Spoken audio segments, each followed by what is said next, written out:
Have a good laugh. Anyway, let's get into some good game. I'm ready to get into some good game right now. Now, about 50 people have sent me a link to this ABC special that I think it was it Dateline or 2020, one of those TV shows. They did a special about why successful black women are not getting married. They're beating that dead horse issue again. And a lot of people have been waiting for my response, and God damn it, you're going to get it today.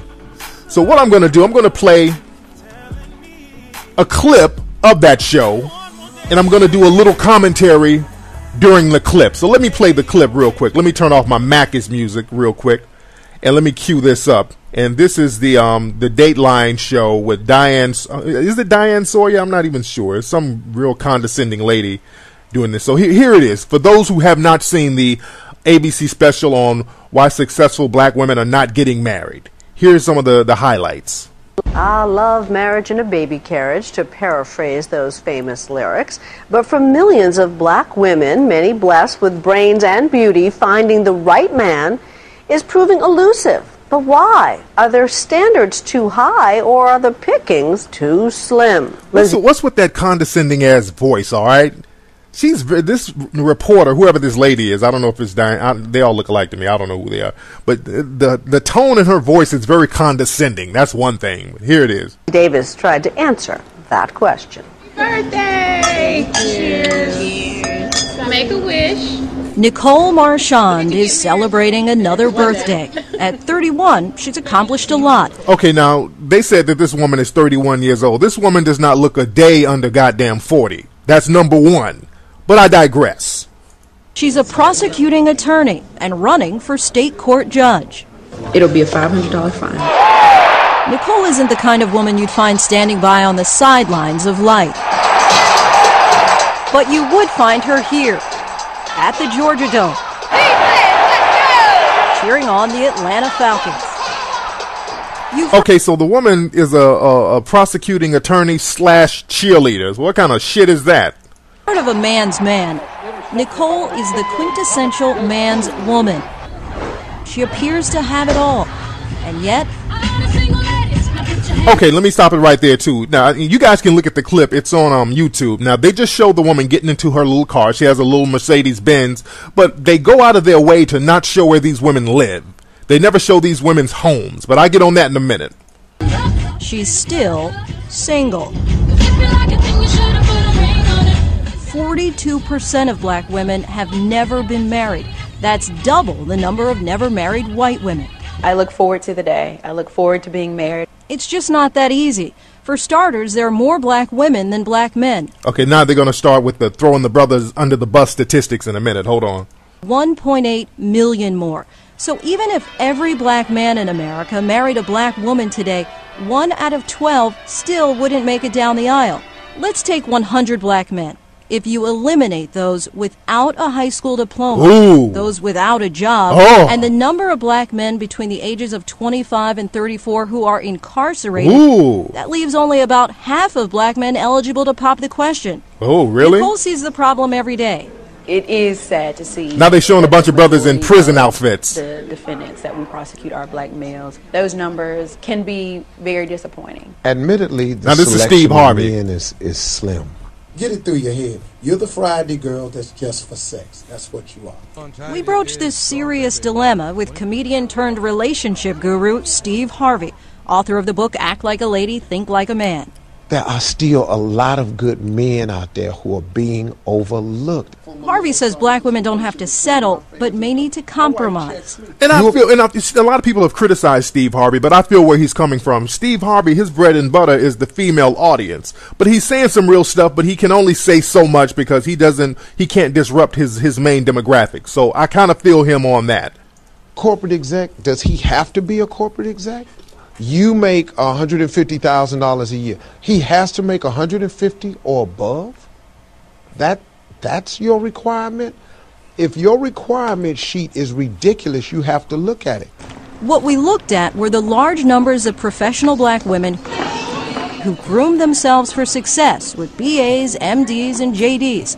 Success. We're going to look at the term success in a minute. 70% of them are still without the more elusive title, MRS. Okay, let me just stop it right there. See, that's the thing. Oh, let me put some Mackin music on. I'm gonna put the clip back on in a minute, but let me put some Mackin music on while I talk about the success, quote unquote success, successful black women. Another term they like to use in the media, educated black women. There's so many educated black women without husbands. There's so many quote unquote successful black women who are not getting married. So let's look at the word success. A lot of these women aren't really that damn successful. You feel what I'm saying? A lot of these women, they have decent jobs, but they're not really successful if you're judging by normal people's terms. You see, you never hear the term successful white woman. You never hear the term educated white woman. You can't even Google that. I don't even think anything comes up. But the term educated black woman, that's a backhanded diss. That's a backhanded compliment. It's a diss, really. Sisters, when y'all gonna realize that? When they say that you're an educated black woman, that's a low-key way of dissing you.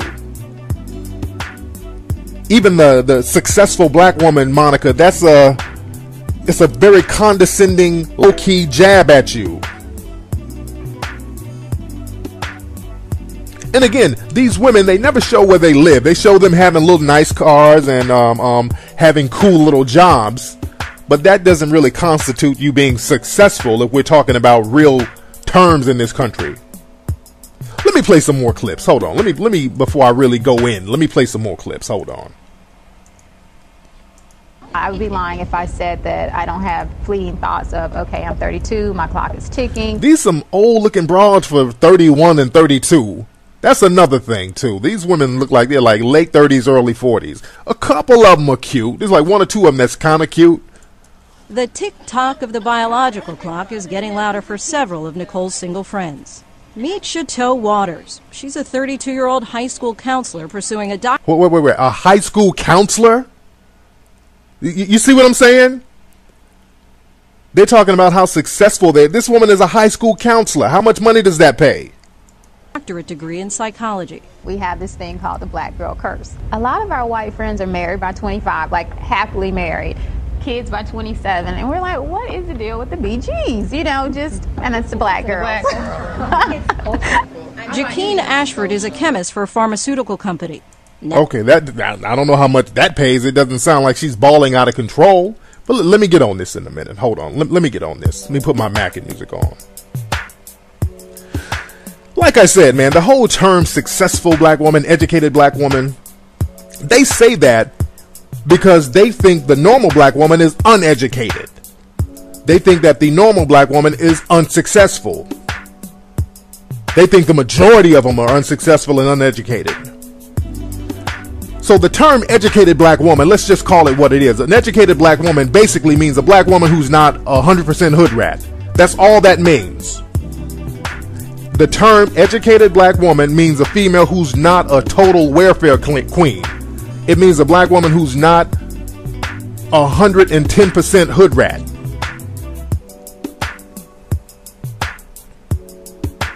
It's a diss. This is the thing, man. These stories, they come out every blue moon, and they come out on ABC, and sometimes CNN will do them. These shows are really designed not to help out or help the black community dialogue. These stories and these shows are really designed to make white folks in America feel better about themselves, because black dysfunction and black degeneracy is good business, especially in trying times. In hard times, white America wants to see raggedy nigga shit. Like during the Great Depression, they had all these coon characters that came about. You had the Stepin Fetchits and the Mantan Marlins and Amos and Andy and all these people during the Great Depression, because white people were doing bad and they needed to see a group of people, a demographic and a community of people doing worse than them, so they can say, okay, at least we're not them. And that's what these stories are about. And they're using black women as pawns. They sit up and tell you some bullshit about you being successful, which you're doing all right. You have a cool job, but you're not really successful. You dig what I'm saying? It's a diss.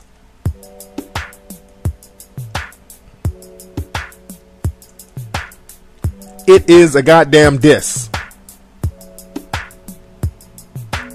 See, back in the day, they would just throw everybody under the bus. Black folks, see, back in the day, they would throw black men and women under the bus.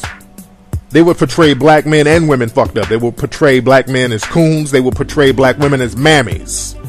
But the thing is, that would cause black men and women to band together and lash out against the establishment. So they had to come up with a new program. So what they would do, they would pull the sisters to the side and be like, hey, you're cool, but what's up with the black guys over here? What's up with the black man? And they would get black women in cahoots with them to throw the black man under the bus. But in reality, they were throwing you under the bus as well. They sit up and tell you a bunch of bullshit you want to hear. They act like you're down with them, but they're throwing you under the bus too. I call it the Maury Povich effect. You ever look at Maury Povich and the Maury Povich show? Overtly, they make it seem like they're throwing the black men under the bus. They get these black women on here who slept with everybody in the neighborhood, and then they criticize the men. They get the brothers in there like, oh, you need to take care of your responsibility. Then the black man walks out there, then everybody's booing him. They try to make it seem like it's a show that throws black men under the bus, but in reality, the Maury Povich show is designed to make black women look like assholes. You notice on the Maury Povich show, they go out of their way to not criticize black females. Black women on there with 30 dudes she done bang, not knowing who none of her kids' dad is. They're like, LaQuisha, you are not the father. And then she runs off stage, and then they go console her. LaQuisha, it's not your fault, LaQuisha. It's not your fault. You know what's important is the baby, LaQuisha. We're going to find your father, so don't worry about it. You know, they go out of their way to not criticize her in her face, but the viewer is looking at it like this dirty nigga bitch. That's what they're thinking. And that's what they think of you sisters when they see these specials. You're not in cahoots with them. You think you're in cahoots with them, but they're throwing your asses under the bus too. They got you thinking that you're quote unquote successful and you're just balling out of control. You have decent jobs, and the reason you have little cool jobs here and there is because you're not a threat to the white establishment. You're not a threat, but they use you as a goddamn pawn, and you guys fall for it all the time. And this is the real reason why a lot of brothers who have themselves together, they're not fucking with you like that, because of that disloyalty. And that disloyalty, black women, is biting you in the ass right now.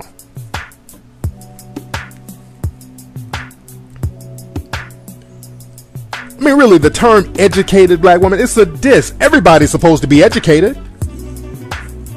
Think about it. Everybody's supposed to have some kind of education. You shouldn't have to use that as an adjective for anybody. Everybody should be educated. That's not a compliment, saying that you're educated, as opposed to what? Black women don't even realize when you're being dissed.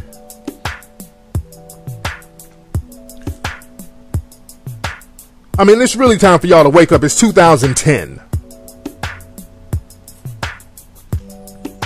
And you guys are still getting on these same TV shows talking that same whack bullshit. Let me play some more of the clips. Hold on. Let me play some more of the clips, because it gets better. It gets much better. Hold on. Now that she's 34, she's lowered the bar when it comes to height requirements. I don't have a certain criteria, like if you're not 6'5", and I used to, but then as I got older, I said, okay, well, maybe if you're 6'3", 6'2", 6'1", okay, maybe we could see eye to eye. I kind of have certain standards that I hold myself to, and I don't feel like I should have to settle on those for the sake of having somebody. I'm willing to wait. Like many black men, she's also open to dating outside her race. Ooh. In fact, in the past decade, the number of black women entering interracial marriage has more than doubled. In fact, last night, I was at a restaurant, had a great conversation with this Caucasian gentleman. I mean, we were vibing, we were clicking. I'm thinking, he's gonna ask for my number. White men never ask for my number. Her eyes are lighting up. She thought a white dude was gonna ask her for her number. Wow. And he was like, all right, well, great conversation. You know, maybe I'll see you around. I was thinking, He's like, what bye. happened? He said, bye, bitch. No.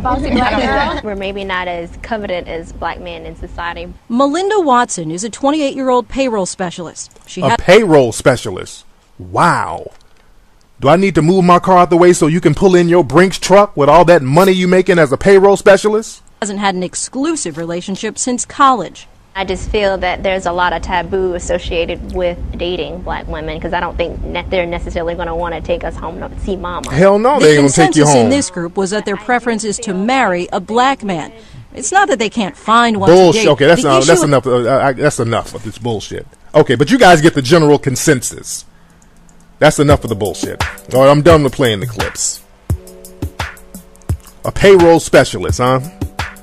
Balling out of control. Now, you notice the one sister was talking about how she was open to date the white dude, but the white dude wouldn't ask her for a number. See, a lot of women like this, a lot of black women like this, they like to pretend that they choose not to date outside of their race because of some undivided sense of loyalty to black men. That's a crock of shit. Who you think you're fooling? Y'all stop pretending that you ain't dating outside your race because you have so much loyalty to us, because we know that's a crock of shit. The black females today are the most disloyal to black men in history. They're so disloyal, it's ridiculous. Black women these days will throw brothers under the bus so quickly. You're not loyal to us like that. That's why you get on these shows trying to throw us under the bus. Not only are you not loyal to black men today, you wear your disloyalty as a badge of honor. This is why you run around talking about how independent you are. Independence is the opposite of loyalty. By definition, independence means disloyal. You have no loyalties. You have no ties. It's all about you. Right? Brothers, y'all got to start calling this stuff out. You'll have to start cross-referencing their bullshit and throw it back at them to let them hear what it sounds like.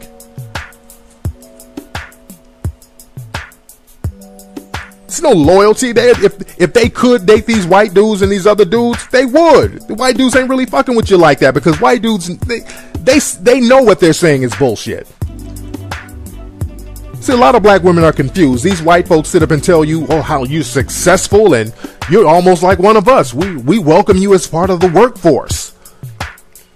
You're successful. You're doing so well. Then the black women are like, well, damn, white dude, if I'm so successful and I'm doing so well, why don't you date me? And the white dude is like, well, wow, look at the time. Wow. Because they don't believe that bullshit they're saying. Do you really want to know what these motherfuckers think about you, sisters? You really don't want to know. You better go to websites like stormfront.org and read some of those posts on what these white folks really think about your asses. Brothers, no, we know the deal. We're already hip to the game. Y'all sitting up believing this bullshit these white folks are telling you black women? Thinking that these white dudes here are gonna marry you. There's a reason why they're not doing it. Y'all want to be like Sanaa Lathan in that movie Something New. Like, come on, white man, we can be just like the movies. You can date me. We can be just like Princess and the Frog. And the white man is looking at you like, yeah, bitch, the problem is you're the frog. That's what they think about your ass. You're so quick to try to throw brothers under the bus. They're throwing you under the bus. They're clowning you. They're patronizing you. Don't you see it? They're showing black dysfunction. They're like, look at these black women. They just don't have it together. The black men, black women, they don't have it together. So our problems are not that bad. That's all these stories are for. That's why they have movies like The Blind Side. Black dysfunction, black degeneracy. They have movies like Precious. These movies are for white folks. And I was talking about Precious at my seminars. The movie's supposed to be uplifting. Where is it uplifting? It's the movie throwing black folks under the bus. That movie had every stereotype in the game in it. Any stereotype about black folks you have that's out there, it's in that movie. That's why they had to get Tyler Perry and Oprah to co-sign it. That movie was for white folks to sit up and say, wow, thank God we're not niggers. You notice they had Oprah and Tyler Perry, quote unquote, the executive producers. That's bullshit. That's a bullshit title. The people at Lionsgate just pulled them in and gave them a bullshit title so the movie wouldn't look racist. They had to get two prominent black figures to co-sign it. Because if they had not have co-signed it, y'all would have been like, what is this bullshit? But the fact that Oprah and Tyler Perry said it was cool, you're like, oh, okay, it must be cool then. Y'all better understand the game, man. Fuck out of here. Black women, y'all still going for the okie doke over and over again. Is it true that brothers aren't marrying you? Yeah. But you got to be self-reflective about it. It's about you. You better get your shit together. You're in cahoots with these people and letting them run game on you, and you think you're throwing the brothers under the bus? And I done talked about this a million times on this show.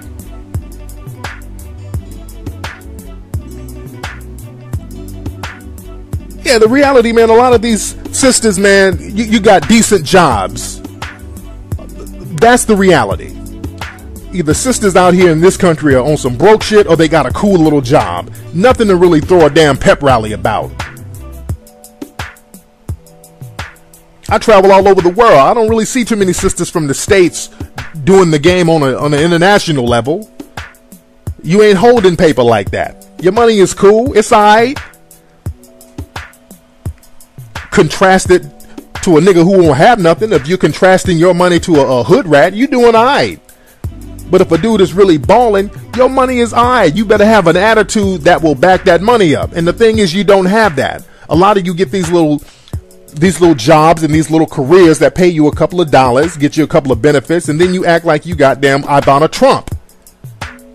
And to a dude who's making some real paper, that's not cutting the mustard. And even to get a female, a black woman who has a decent job or a decent career, which is just the first step, because that's not the main criteria in getting married to a woman, her job or her career. That's just the first step. That should really be a given. Her attitude and her compatibility level to you is really the main thing.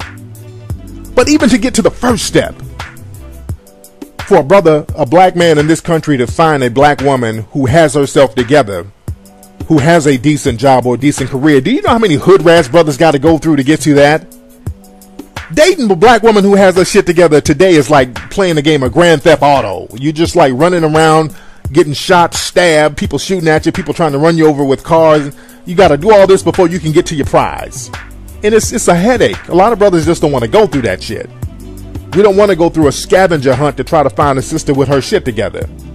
And if she has her shit together, that still doesn't say she's compatible with you. So it's too much of an uphill battle right now.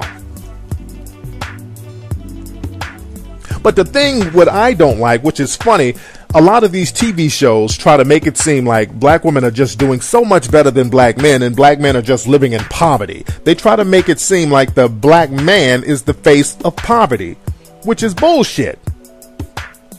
If you look at the ghettos or the inner cities, I mean, look who's the face of that. There's hood rats, females, black women.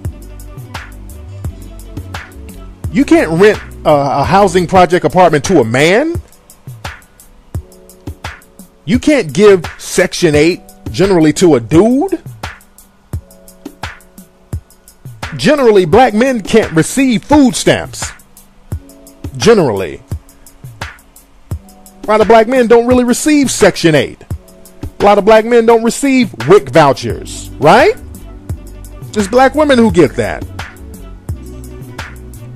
But if they say that, that will make them look racist. If they say, well, look at all these broke-ass black women out here, that will make them seem not only racist, but it would make them seem somewhat misogynistic. Like they're bashing women. But if they get black women on their side and throw the brothers under the bus, oh, that's cool in the gang.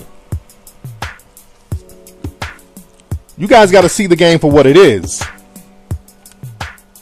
And what's funny about these specials, they always talk about and why black men are not getting married to black women. What don't they like about it? And they never, ever have average, everyday black men on there. They had Steve Harvey, who's a comedian and a radio guy, but they never have the average, everyday brothers on the show. If you want to know why black men are not getting married, or some of the reasons why they're not getting married to black women, why don't you just ask us? Why don't you just get a bunch of brothers in the room and ask them? That's a crazy idea, huh? Just sit them down in a room and just say, hey, black guys, what's on your mind? They never do that.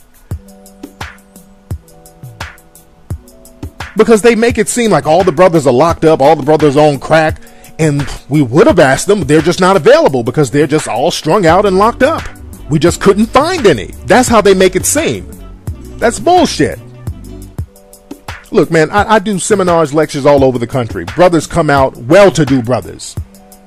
Tons of brothers come out. Black men who are lawyers, doctors, engineers, businessmen, graphics guys.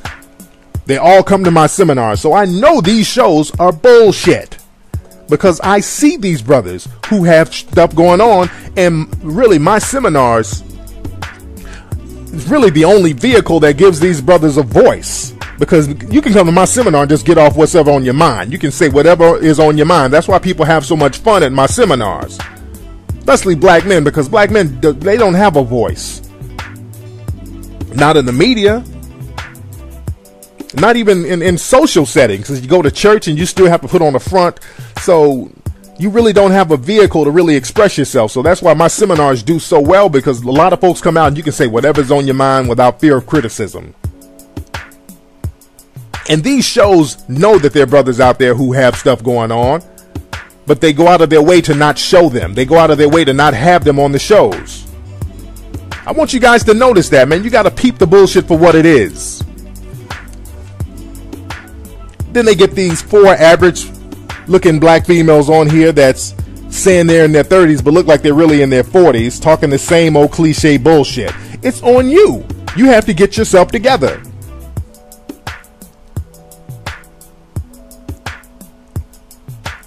The thing is, man, sisters, if you want to be real constructive about what's going on with relationships and why you're not getting married, the thing is, man, a lot of you sisters, a lot of black women, you have a lot of hatred for your fathers that you project on the men that you date. If we're going to have real talk, let's have some real talk. A lot of you women grew up with no fathers, and you have a lot of hatred that your mother helped instill in you, and you project that onto the men you date. That's one problem. That's why you have a lot of women out here, no matter if they have money or not, they still have a disrespectful disposition to the men they date. The black men. Y'all know not to act fucked up with white dudes. Y'all get a white dude and y'all act like perfect angels. But with brothers, y'all do slick, disrespectful bullshit. Like, for example, like Mary J. Blige. I just heard a story about her. She's at a club punching her husband in the face. What kind of bullshit is that? I mean, black men, y'all, it's enough of that. Just because you got money, if you're a hood rat, you're just a hood rat with a couple of dollars. Just like with Chris Brown and Rihanna. Chris Brown, young dude, Rihanna was egging him on. What happened in that car? Rihanna was fucking with that boy until he snapped. It's not about blaming the victim or whatever, but Rihanna, I've heard interviews she's done, and basically, from what I've gotten from the interviews, they were arguing. She wouldn't let it go. She said she would not let it go. Chris Brown kept trying to change the subject and let it go. She wouldn't let it go. She kept pushing the guy's buttons, and the guy snapped on her, and she's the victim, and they threw Chris Brown under the bus because she knew, and a lot of black women knew that, they know that it's easy for a black man to get thrown under the bus, and you use that to your advantage. Because a white dude does the same thing, and they just brush it off. Like Charlie Sheen, I think he just pulled a knife on some female not too long ago, a few days ago. And you barely hear about it. So black women are fully aware of this. And the reason why a lot of brothers are not taking you seriously is because we don't want to get thrown under the bus. Brothers are tired of getting thrown under the bus.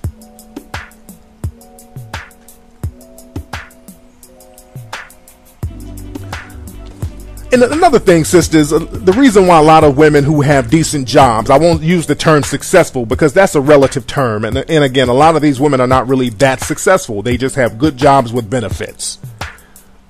But when you do meet a successful man, the reason why a lot of men who are very successful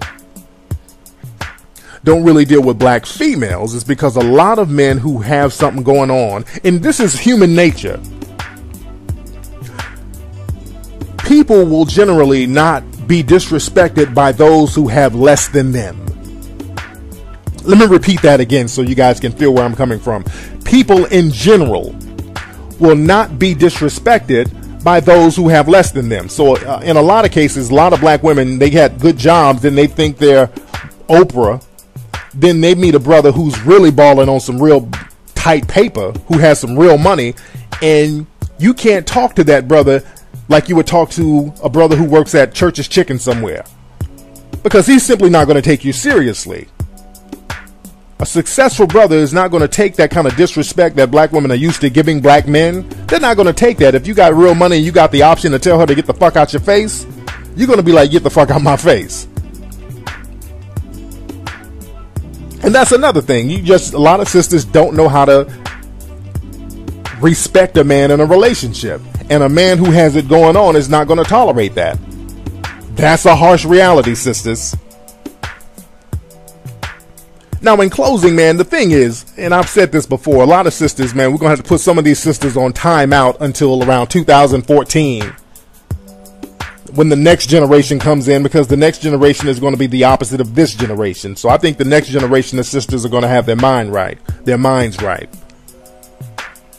But in this day and age, it's 2010. So brothers, y'all got to step up to the plate with your dating selections and start calling these sisters out for their bullshit and just avoiding the nonsense. If you're going to have a functional relationship, there's only really 3 types of black women that you can get with if you want to have a functional relationship right now in this day and age. Only 3 types.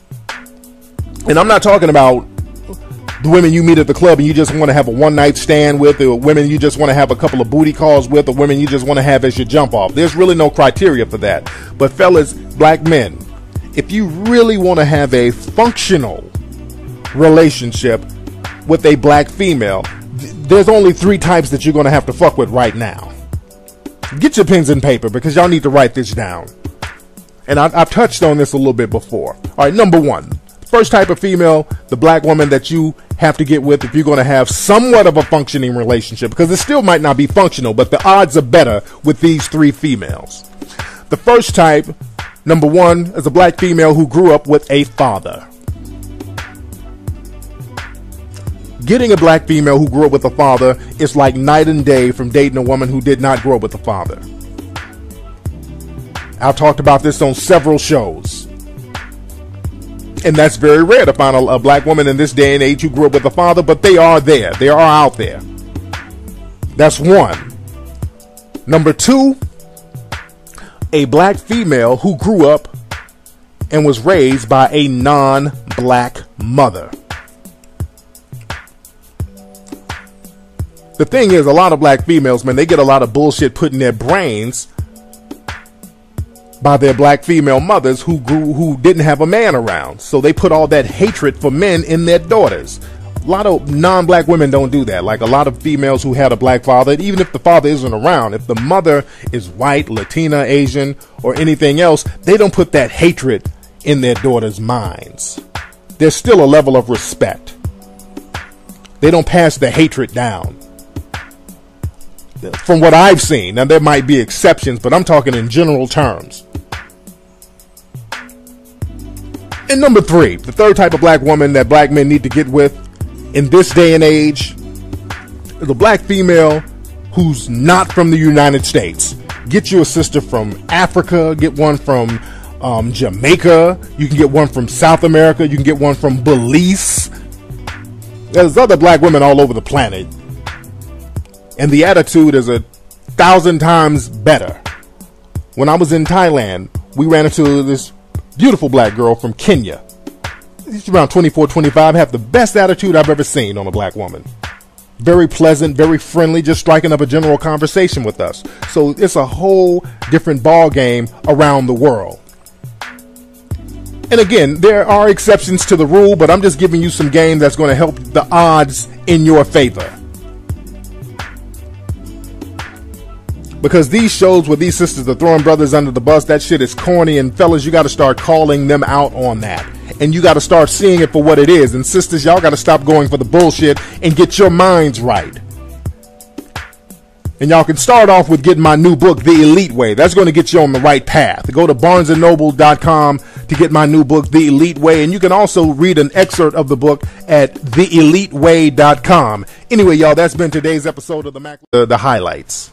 I love marriage and a baby carriage, to paraphrase those famous lyrics. But for millions of black women, many blessed with brains and beauty, finding the right man is proving elusive. But why? Are their standards too high, or are the pickings too slim? What's with that condescending ass voice, all right? This reporter, whoever this lady is, I don't know if it's Diane, they all look alike to me, I don't know who they are. But the tone in her voice is very condescending. That's one thing. Here it is. Davis tried to answer that question. Birthday! Cheers! Make a wish. Nicole Marchand is celebrating another birthday. At 31, she's accomplished a lot. Okay, now, they said that this woman is 31 years old. This woman does not look a day under goddamn 40. That's number one. But I digress. She's a prosecuting attorney and running for state court judge. It'll be a $500 fine. Nicole isn't the kind of woman you'd find standing by on... Have a good laugh. Anyway, let's get into some good game. I'm ready to get into some good game right now. Now, about 50 people have sent me a link to this ABC special that I think it was it Dateline or 2020, one of those TV shows. They did a special about why successful black women are not getting married. They're beating that dead horse issue again. And a lot of people have been waiting for my response, and God damn it, you're going to get it today. So what I'm going to do, I'm going to play a clip of that show, and I'm going to do a little commentary during the clip. So let me play the clip real quick. Let me turn off my Mac's music real quick, and let me cue this up. And this is the Dateline show with Diane. Is it Diane Sawyer? I'm not even sure. It's some real condescending lady doing this. So here it is. For those who have not seen the ABC special on why successful black women are not getting married, here's some of the throwing the brothers under the bus statistics in a minute. Hold on. 1.8 million more. So even if every black man in America married a black woman today, 1 out of 12 still wouldn't make it down the aisle. Let's take 100 black men. If you eliminate those without a high school diploma, Ooh. those without a job, and the number of black men between the ages of 25 and 34 who are incarcerated, that leaves only about half of black men eligible to pop the question. Oh, really? Nicole sees the problem every day. It is sad to see. Now they're showing a bunch of brothers in prison outfits. The defendants that we prosecute are black males. Those numbers can be very disappointing. Admittedly, the now this is selection Steve Harvey. of men is slim. Get it through your head. You're the Friday girl that's just for sex. That's what you are. We broached this serious dilemma with comedian turned relationship guru Steve Harvey, author of the book Act Like a Lady, Think Like a Man. There are still a lot of good men out there who are being overlooked. Harvey says black women don't have the sidelines of life. But you would find her here, at the Georgia Dome, cheering on the Atlanta Falcons. Okay, so the woman is a prosecuting attorney / cheerleader. What kind of shit is that? Part of a man's man. Nicole is the quintessential man's woman. She appears to have it all, and yet... Okay, let me stop it right there, too. Now, you guys can look at the clip. It's on YouTube. Now, they just showed the woman getting into her little car. She has a little Mercedes-Benz, but they go out of their way to not show where these women live. They never show these women's homes, but I get on that in a minute. She's still single. 42% of black women have never been married. That's double the number of never married white women. I look forward to the day. I look forward to being married. It's just not that easy. For starters, there are more black women than black men. Okay, now they're going to start to settle, but may need to compromise. And I feel, a lot of people have criticized Steve Harvey, but I feel where he's coming from. Steve Harvey, his bread and butter is the female audience, but he's saying some real stuff, but he can only say so much because he can't disrupt his main demographic. So I kind of feel him on that. Corporate exec, does he have to be a corporate exec? You make $150,000 a year. He has to make $150,000 or above? That's your requirement? If your requirement sheet is ridiculous, you have to look at it. What we looked at were the large numbers of professional black women who groomed themselves for success with BAs, MDs, and JDs. Success. We're going to look at the term success in a minute. 70% of them are still without the more elusive title, MRS. Okay, let me just stop it right there. See, that's the thing. Oh, let me put some Mackin music on. I'm going to put the clip back on in a minute, but let me put some Mackin music on while I talk about